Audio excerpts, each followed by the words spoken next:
Imagine you spend like 12 years of your life building, researching, and launching a high-tech startup right here in the United States. Right, a massive chunk of your career. Exactly. You follow all the rules, you're creating jobs, you're pushing boundaries in your field, and then you realize the country you are building all of this for is, well, structurally designed to make it impossible for you to stay. Yeah, you end up being treated like a temporary visitor who, overstayed their welcome. It's wild. Today, we're looking at what happens when the traditional American dream faces what is essentially a systemic user experience failure. And, more importantly, how another massive global player is stepping in to capitalize on that exact failure. We're really watching this fundamental reorganization of global talent and capital right now. Yeah. I mean, for decades, the assumption was always that highly skilled innovators would just invariably migrate west. Right, specifically to the U.S. Yeah, and that they would tolerate whatever bureaucratic friction came with that move. But that assumption, it's fracturing in real time. And that fracture is the core of our deep dive today. We're pulling from a really compelling stack of sources for this one. We've got a great mix of the personal and the macro. We really do. On one side, we have a pair of reports from the Hindustan Times and the Times of India. They covered this viral social media post by a tech founder that just struck a massive nerve online recently. And on the macro side, we are pairing that with a detailed investment guide from India Briefing. It's titled Relocating Your Business Operations to India, a guide for U.S. investors. It creates such a perfect analytical lens for us. Yeah. Yeah, because we get to look at the deeply personal, the psychological toll of a broken immigration system through a single entrepreneur's eyes. And then we can immediately map that onto the sweeping strategic economic policies of a nation of 1.38 billion people. A nation that is actively trying to pull that exact talent back home. So the mission today for you listening is to really understand the mechanics of this dual force. We need to unpack the friction that's pushing people out and the specific, highly engineered incentives pulling them elsewhere. That's push and pull. Right. And to ground this, let's look at the catalyst from our sources. We're talking about Karan Patil. He was based in Tempe, Arizona, working as a startup co-founder and head of product. Okay. Recently, he took to X, formerly Twitter, and announced he was packing up and moving back to India after 12 years in the U.S. 12 years. I mean, you don't just walk away from a 12-year foundation on a whim. You really don't. And naturally, whenever someone posts a departure announcement like that online, the internet makes assumptions. Oh, of course. The trolls came out immediately implying he was just like a low-tier worker who couldn't secure a standard visa. But Patil shut that narrative down right away by laying out his actual credentials. Which are incredibly impressive. Insanely impressive. He spent 9 years earning his PhD. He was specifically building a safety training system for construction workers. And then following that, he spent another 3 years building a startup. This is the critical baseline here. We're talking about top-tier academic research transitioning directly into entrepreneurial innovation. Right. This is the exact demographic that national immigration systems are, ostensibly anyway, designed to aggressively recruit and retain.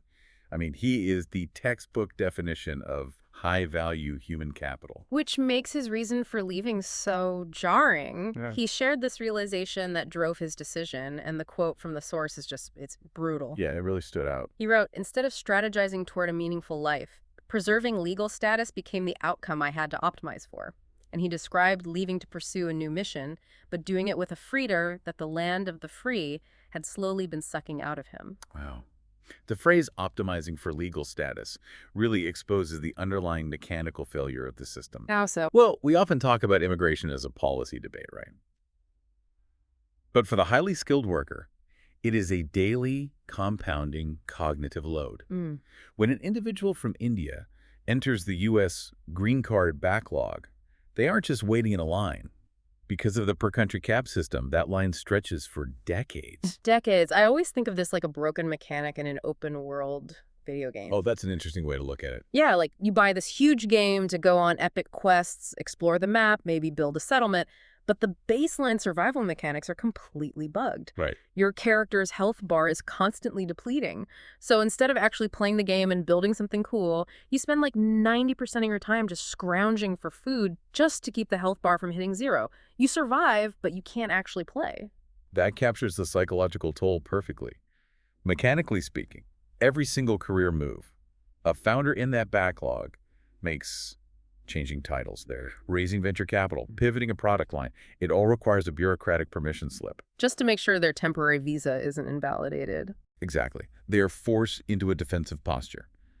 So the energy Patil should have been spending on scaling his product or hiring local Arizona talent or securing patents, All that energy is gone. it's siphoned off by the friction of merely justifying his right to exist in the country where his own business is incorporated.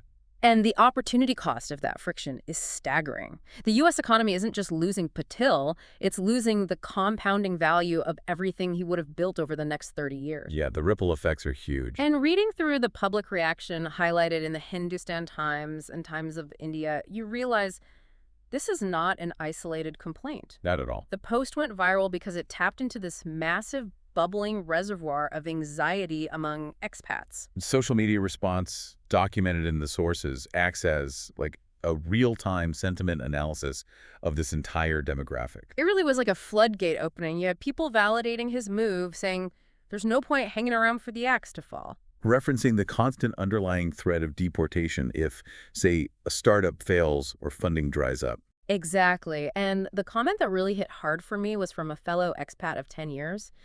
They predicted that the U.S. will look back in 5 years and severely regret this trend because, I'm quoting directly here, the people that can leave will leave. Yeah, that implies a very specific sorting mechanism is happening. What do you mean? Well, the individuals with the highest mobility, the most sought-after skills, and the strongest global demand are the ones least willing to tolerate a broken user experience. Because they have options. Right. They can go anywhere. But, the sources also present a counter-narrative, which I think prevents this from being a purely one-sided doom scroll. That's true. Another commenter actually pushed back on Patil's framing about losing his freedom. This individual argued, freedom is in the mind. I came to the U.S. because it's the only place I could be who I really am. That tension is the whole story. The immigrant experience is inherently dualistic. That specific commenter referred to it as both a blessing and a curse. The U.S. undeniably still offers this unique cultural elasticity, an ecosystem for self-actualization that is incredibly difficult to replicate elsewhere. The cultural pull is still there. It remains strong. Absolutely. It's this weird cognitive dissonance. The cultural brand still promises the American dream, but the administrative backend is running on a broken server from, 1998. That's a great way to phrase it. And here's where we really have to pivot, because Patil didn't just resign from the U.S. in a vacuum. He actively chose to relocate to India. You don't abandon a 12-year life purely out of frustration unless there is a viable, compelling alternative pulling you in. Exactly. The friction in the U.S. system is the push factor. But to really understand the gravity shift, we have to examine the pull factor. Let's talk about India's strategy then. Well, India is not just passively hoping its diaspora returns. It is actively re-engineering its macroeconomy to catch them. Let's pull up that India Briefing investment guide, because the sheer scale outlined here demands a total reset of how we think about emerging markets. The numbers are staggering. We are talking about a nation of 1.38 billion people. They are currently sitting as the 6th largest economy by nominal GDP and the 3rd largest by purchasing power parity. And growing fast. Yeah, and add in over 300 million internet subscribers, driving a fully digitized consumer economy. But scale alone only goes so far. Scale attracts capital, sure, but scale paired with historical bureaucracy used to repel founders who are accustomed to operating at, say, Silicon Valley speeds. Right. The friction in India historically rivaled, or even exceeded, the friction of the U.S. visa system. It was just in a different format. Which brings us to the structural overhaul they're doing. The India Briefing details a suite of ease-of-doing business reforms designed to dismantle that historical friction. This is where it gets interesting. They highlight a new, streamlined bankruptcy code and the rollout of the goods and services tax, the GST. The mechanics of the GST are vital here. Prior to this, moving goods across Indian state lines was like navigating international borders. Oh, really? Yeah, you had cascading local taxes, constant checkpoint delays. By replacing that whole web with a unified national tax structure, they effectively integrated the country into a single, cohesive internal market. So for a startup founder looking at logistics and scale, that removes a massive layer of operational drag. Massive. The reform that really stands out to me, though, operates at the state level. It's the single window portals. The source describes these as unified digital points of contact where a business can secure approvals for land, labor, environment, tax, and utilities all in one place. It's a direct infrastructural attack on the red tape that previously suffocated foreign direct investment. Now, if you're listening to this and thinking, sure, every government promises a sleek new portal that ends up being just as broken as the paper system, I totally get the skepticism. We've all dealt with terrible government tech. Oh, absolutely. So does a digital single window actually provide the predictability that institutional investors and high-speed founders require, or is this just PR? The skepticism is warranted, but we really have to look at how this changes the underlying mechanics of corruption and delay. Okay, lay it out for us. When you mandate physical paperwork across 10 different departments, you create 10 distinct choke points where a bureaucrat can stall an application. Right. By digitizing and unifying the process into a single portal, you enforce transparency. You create a digital paper trail with mandated turnaround times. It mechanically reduces the surface area for friction. I see. And if we map this back to Karan Patil, this is the exact operational predictability he was craving. He wants to optimize for business strategy, not fight municipal utility boards. And beyond just smoothing out the logistics, the government is aggressively sweetening the unit economics, too. Yeah, they are. The guide outlines targeted corporate tax breaks and expanded eligibility for MSMEs, that's micro, small, and medium-sized enterprises. They actually utilize the disruption of the COVID-19 slowdown to push through these changes, aiming to instantly lower the barrier to entry for the private sector. Making it cheaper and faster to incorporate is phase one. But to generate the kind of gravitational pull that shifts global supply chains and pulls high-level PhDs out of Arizona, a country has to move beyond just being open for business. What's the next step, then? They have to actively fund the creation of an ecosystem. Which brings us to the financial engine of this entire strategy. The PLI scheme, or Production-Linked Incentive. Yes, the PLI. The India briefing source positions this as India's most aggressive industrial policy yet. It's designed to literally manufacture a global supply chain hub from the ground up. The ambition of the PLI scheme cannot be overstated. It is a highly targeted, capital-intensive intervention by the state. And the goal? To establish core competencies in advanced manufacturing and deeply embed Indian firms into global trade flows, which drastically reduces their reliance on imports. Let's trace how fast this escalated, because it started defensively. Right. The source notes the initial rollout targeted just 3 sectors: mobile manufacturing, pharmaceutical APIs, and medical devices, which makes sense, securing critical supply chains during a global disruption. But then they expanded it to 10 additional, massively complex product lines. The breadth of the expansion really signals a shift from defense to offense.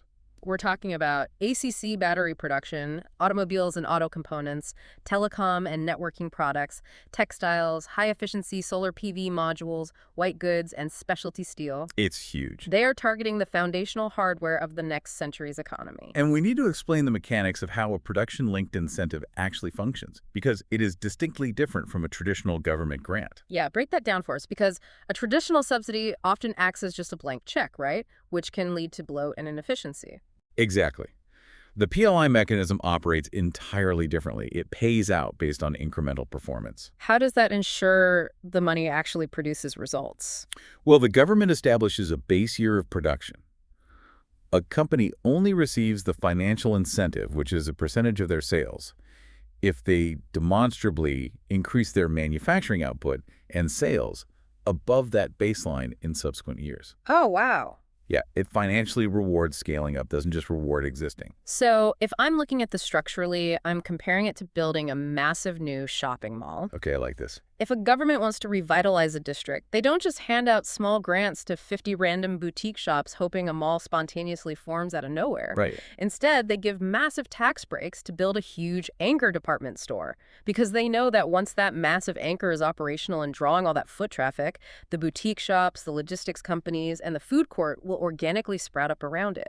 The PLI is basically funding the anchor stores of global manufacturing. That is an excellent way to visualize economies of scale. In global manufacturing, unit cost is absolutely everything. Right. To compete with established, hyper-efficient hubs, like Shenzhen, for example, you have to reach massive volume to drive your unit costs down. So the PLI incentives serve to offset the daunting initial capital expenditure required to build state-of-the-art mega factories. The strategic gamble is that once these factories hit scale, the local supply chains of raw materials and subcomponents will naturally cluster around them. Just like the boutique shops around the anchor store. Precisely, making the entire ecosystem globally competitive and self-sustaining long after the incentive payouts actually expire. And it's a fully coordinated effort. The source explicitly mentions that state governments are acting in tandem with the national policy. Yeah, they have to be aligned. States were actively setting aside land banks for these specific industries and layering on their own tax breaks, and those are usually contingent on the companies hitting local staffing targets. It is a vertical alignment of policy. National financial incentives layered right over state-level logistical support. I do want to challenge the premise of this industrial policy, though, just to play devil's advocate. Sure. When governments step in and start throwing billions of dollars at specialty steel or solar PV modules, aren't they just artificially picking winners and losers in the market? I mean, history is littered with examples of governments creating temporary sugar highs for favored corporations that just collapse the second the public money runs out. The critique of industrial policy is entirely valid. Artificial markets are definitely fragile. Yeah. However, the counterargument, which India is betting heavily on, is that in fields like advanced battery manufacturing or semiconductors, the barrier to entry is now so astronomically high that free market forces alone will never organically create a new competitor to the established monopolies. The cost is just too big. Exactly. State intervention is viewed here not as picking winners, but as providing the sheer activation energy required to break into an already entrenched global oligopoly. You just need an unprecedented amount of capital just to get a seat at the table. Right. And bringing this massive macroeconomic bet back down to the human level.